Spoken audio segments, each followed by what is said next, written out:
Welcome back to my channel. My name is Deanius Burton and I'm a fashion and portrait photographer based in Miami, Florida. My channel was based on teaching the business and art of photography.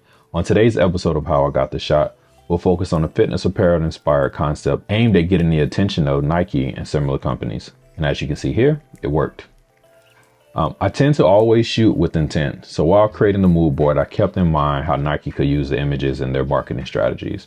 This meant displaying the logo often, ensuring the pose are flattering for the model, and that the utility of the product is highlighted. I also wanted to put emphasis on the model so that the images that we were creating would be good for her portfolio as well. For every project, I try to have professionals on hair, makeup, and wardrobe. If I can't get all three, then I'll at least get one. For this project, the model took care of her hair. I had Brittany on makeup and Jessica was the stylist. I'll put links to their IG accounts in the caption. Based on what we discussed in the mood board, they did an excellent job of making sure it literally fit perfectly. As far as gear, I shot with the Canon 5D Mark IV and I switched between the Canon EF 24-70 and the 70-200. Both lenses are the 2.8 versions.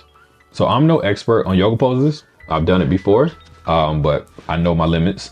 So, so one of the things I did was after I created a mood board filled with posing ideas, I leaned heavily on Leanora to let me know, one, that she could do it, and two, if it made sense for what we were doing. She has way more experience than I do when it comes to this. Plus, she's the one that has to do them.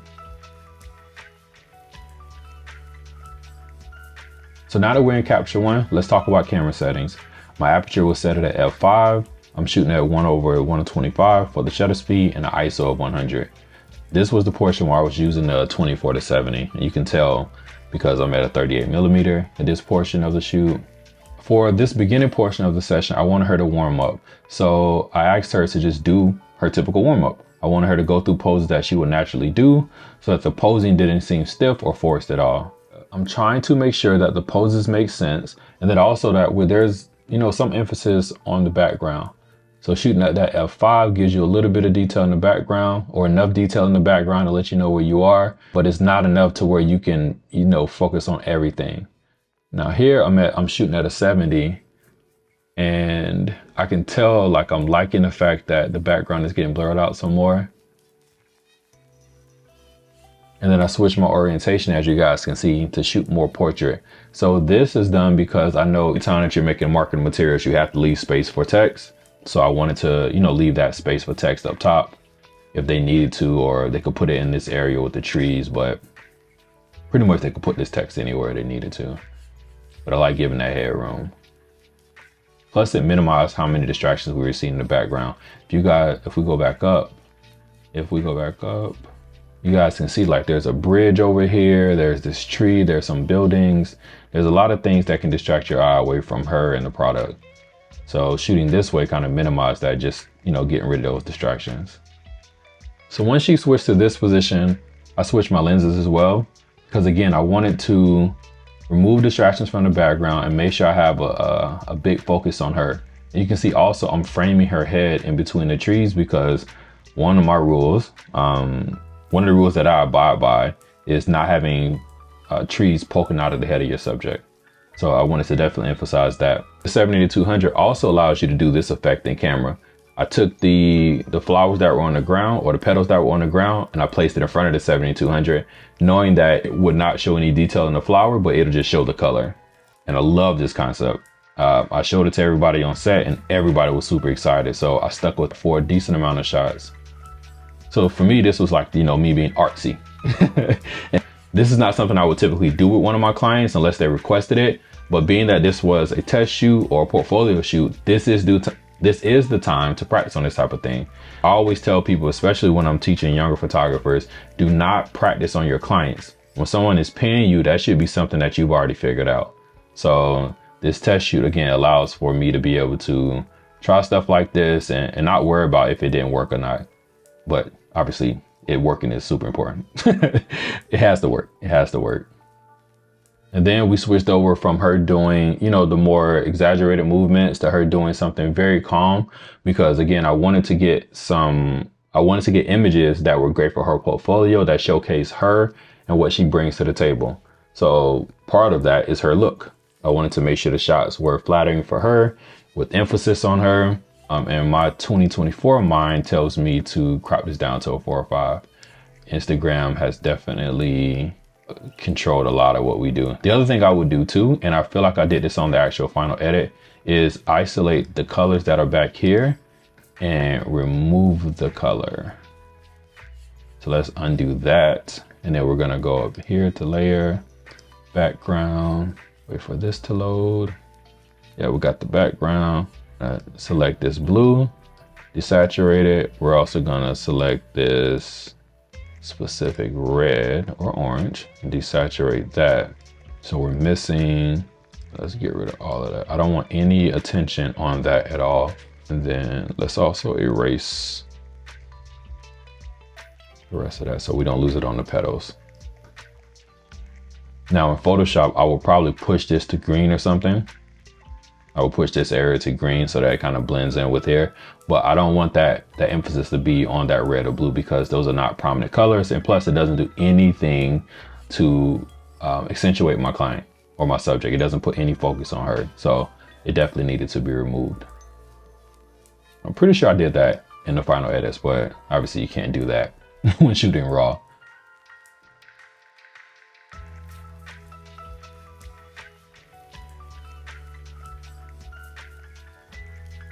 Those smiling, laughing shots are great for commercial work. And she does a lot of commercial work. And she also does quite a bit of acting as well. When you see her page, you'll see that she's done a few movies, a lot of commercials, lots of boutiques and that type of thing.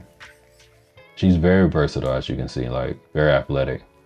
And again, I'm shooting portrait to show the tree, create that headspace. And also, and this is a really dope pose. So I definitely want to make sure I got some tighter shots of that pose as well. I don't know how she was able to do that because I think we were joking around about me trying to do it. My legs wouldn't do it. My hips were saying no.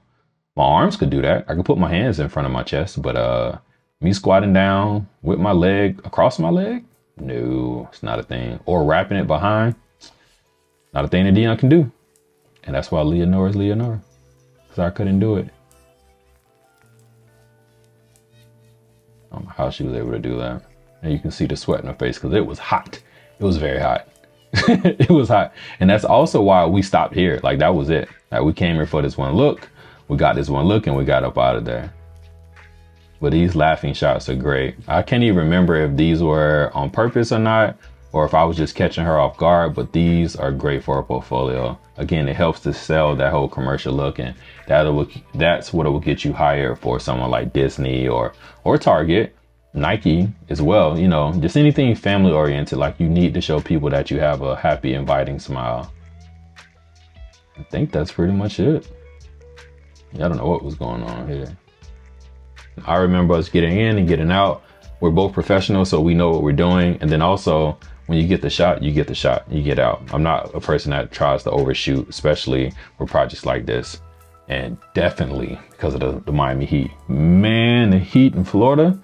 Whew, you gotta be focused, man. You gotta be focused. That heat'll get to you.